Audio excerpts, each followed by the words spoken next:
When Theodore Roosevelt lost his third term, he was devastated. As a way of conquering his failure and regaining his manhood, he decided to set up a treacherous journey to the heart of the Amazonian basin in a river called the River of Doubt. Multiple journeys charting out this river had failed. This was like early 19th century. Scientists, military generals, countless more had tried, and almost every single one of them had failed. Nobody had really charted any part of this river because it was a totally unexplored land filled with wild animals, malaria, hostile cannibalistic natives, possible threats of mutiny, starvation. So as someone that's already accomplished that much, Theodore Roosevelt, I always think of Robin Williams whenever I think of Theodore Roosevelt. But yeah, he already came from a very wealthy background. He was already very popular. He was really pretty much at retirement age. Why would he do this? What was the point? Was it even ethical? That's kind of the question that I wanted to ask in this video. What percentage of my life should be about fun? And what percentage should be about service to others? I think 100% of the life is technically about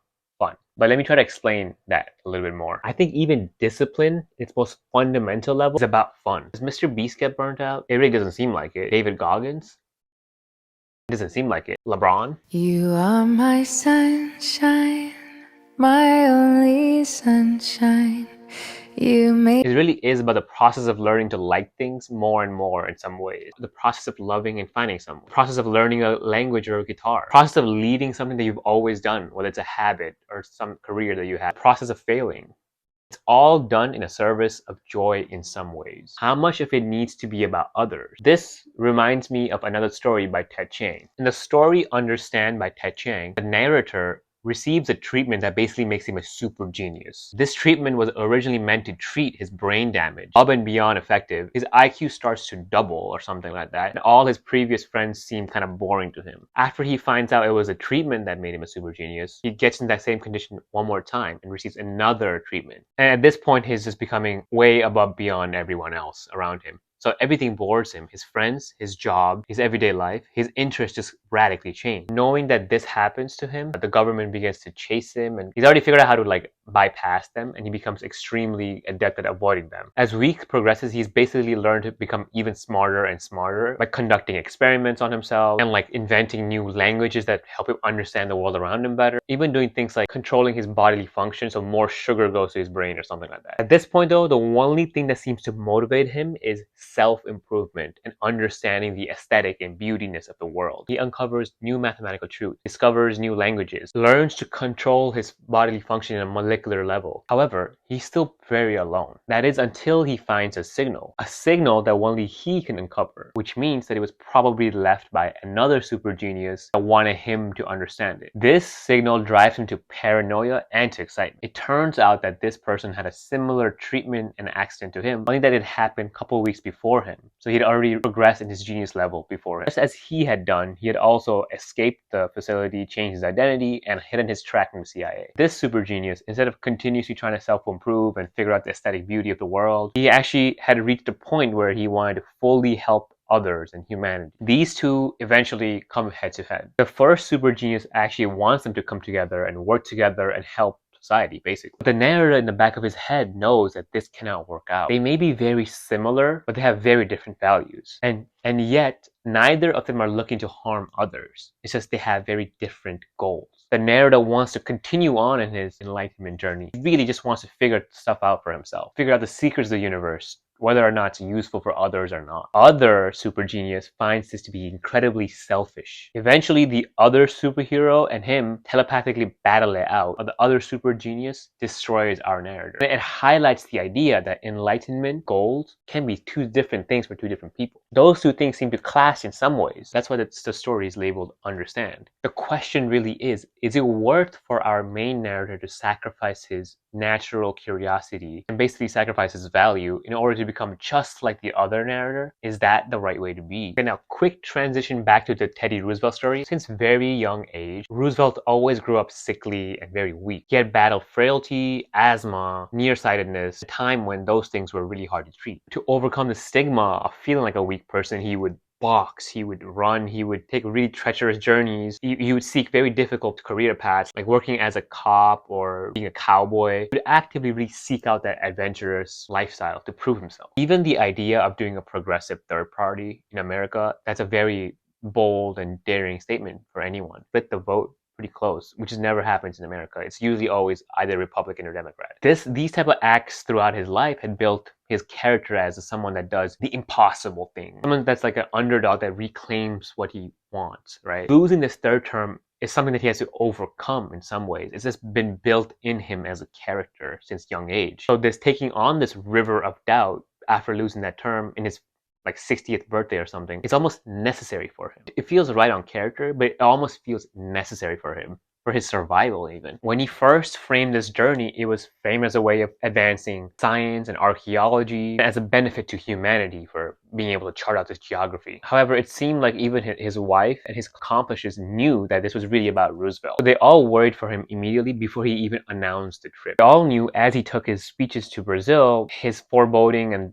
brooding mood foreshadowed something that was very harsh. Originally, the trip had no plan of becoming that, no plan of charting out the river of doubt or anything like that. And so the resources were not really allocated for surviving in such uncharted territory. But within a couple of weeks, it seemed like Roosevelt was pretty hell-bent on taking that journey. It seems crazy to classify that journey as fun, considering all the things that he went through. But under these contexts and what I just explained, I think Roosevelt had fun. I think to understand this in an even better way, we have to look at his co-captain that also accompanied Roosevelt and his team, and that's General Candido Rondon, who was a general that served in Brazil with a completely different motivation. For Rondon, this journey was about benefit to the humanity. It was to collect and preserve. It was to survey the land. For Rondon, who was actually part indigenous, this journey was also a way of improving the relationship between Brazilians and the native population that already existed there. He deeply cared about this humanitarian cause. Rondon was also the one previously responsible for putting telegrams all across Brazil in very harsh environments. He had a reputation as being a humanist, at a time when that wasn't seen as a practical thing. Because of him, countless Native Americans were actually able to be better assimilated into the South American countries than they were in North America. While many were still tragically killed and oppressed, Brazil and South America did end up having greater levels of peace and cohabitation between those major groups than in the United States. People really thought of Rondon as extreme, and while Roosevelt respected him, he also considered him to be an extremist to his own realism. Roosevelt did this journey to conquer himself. And then he continued on it in part because his son was also accompanying him, and he wanted to protect his son, Kermit Roosevelt. Kermit Roosevelt actually thought he was protecting his dad, but it really was the other way around in many parts of the story. As the journey progressed on in the River of Doubt, it was clear that they were very ill prepared because this trip was done so impromptu and because it was such an uncharted territory. They had not set up the provisions correctly. They had not set up the right types of boats. They didn't have the right type of navigators, and so on and so forth. Yet both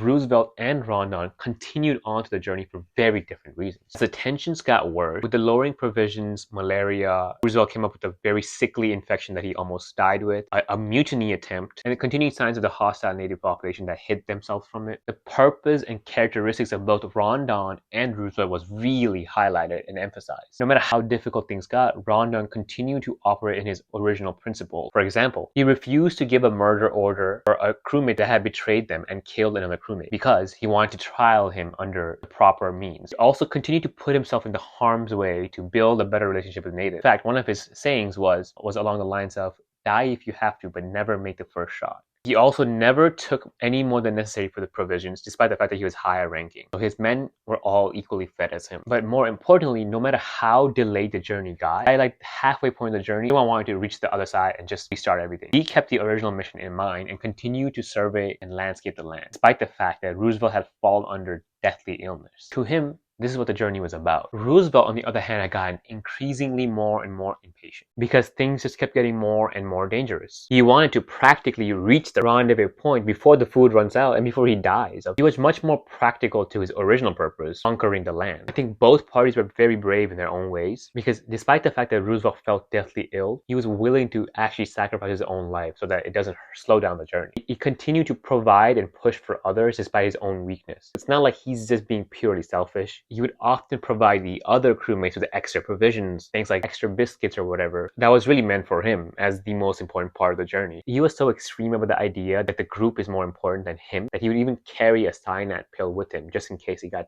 too tough for him to carry on. So my main point here is that neither were really being fully selfish or greedy, but they just had different values. And I would argue that both of them just had a different idea of what fun feels like to them. in some level, you're still probably watching this because you're probably enchanted by these questions. Like, why do people do these things? It's not just a matter of helping out humanity here. There's something fun and entertaining about questioning these type of insights. Okay, I want to switch to a different moral conception called effective altruism. Effective altruism is probably one moral framework that we could all probably objectively agree upon. It is the idea that we should be focused on doing the most collective good rather than just focusing on small good tasks. For example, giving your newborn nephew like a $20 t-shirt or something. That's really nice thing to do. That's really sweet. But it's probably not the most effective use of that $15. In fact, that $15 could probably buy like 4 mosquito nets. Some places in the world where mosquito nets could pretty much save someone from life-ending diseases. If we see a video of a child that broke her bicycle and is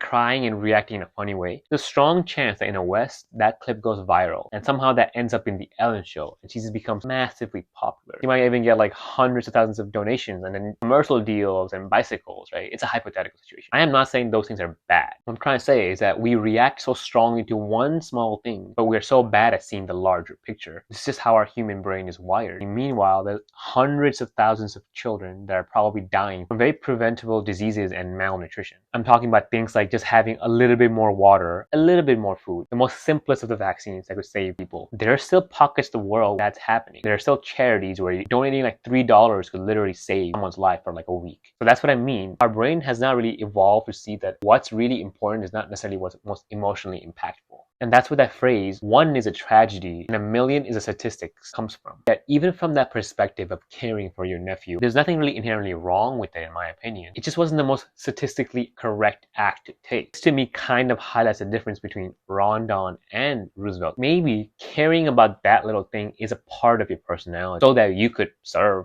millions more. Maybe caring for your loved ones helps you understand how to take care of many more people. From that perspective, Roosevelt taking those steps to like always conquer himself, maybe it's something that builds a charisma in him that could help impact other things more positively. And arguably, given his track record, he probably was an overall more positively impactful person in the grand scheme of human history, right? He built national preservations. He was fairly forward thinking on progressive values, both when it came to like women's rights and to civil rights. Overall, I think he had a more positive impact. That positive impact might not have happened without his charismatic influence. Another way of thinking about this is like, think about all the hundreds of new graduate students opt in to live in a poorer country, less developed country, take like an English job and help out like the community. They might help out like a local hospital and just like work at an NGO, right? They're really taking a huge pay cut by not going into like consulting or something right away. That act might not be that impactful, to be perfectly honest, but it is still helpful. And it's also helpful in building a sense of character in those people, which may, in the short term, might not be the most effective altruistic method. But in the long term,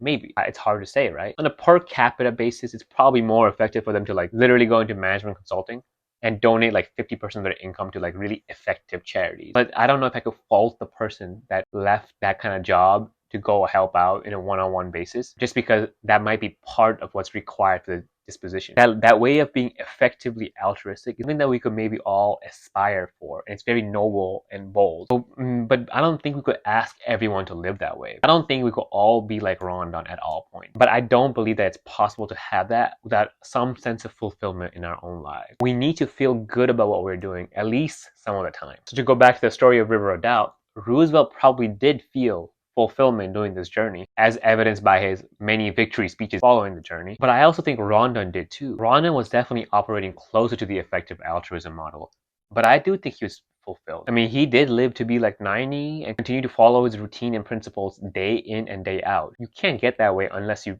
love some part of that process. As bad as it sounds, this story of River of Doubt is only even remotely popular because of Roosevelt and his charisma. If we had Roosevelt completely operate just as Rondon had, would we have this story? Probably not. For this reason, I still think it's really important to do meaningless and fun things, because what we think is meaningless in the moment might not be meaningless forever. And also because fulfillment does seem to matter to people. This is why I want to learn how to play guitar. I want to learn like 5 languages. I want to learn to dance more. I want to learn martial arts. I want to crochet. Why not? I want to binge a show sometimes. And I want to yap more. These are definitely not acts that help out humanity in a direct way. While I certainly aim to be in that effective Rondon type of way, sometimes the useless fun things is what may end up being the most useful in the end. Thank you for watching.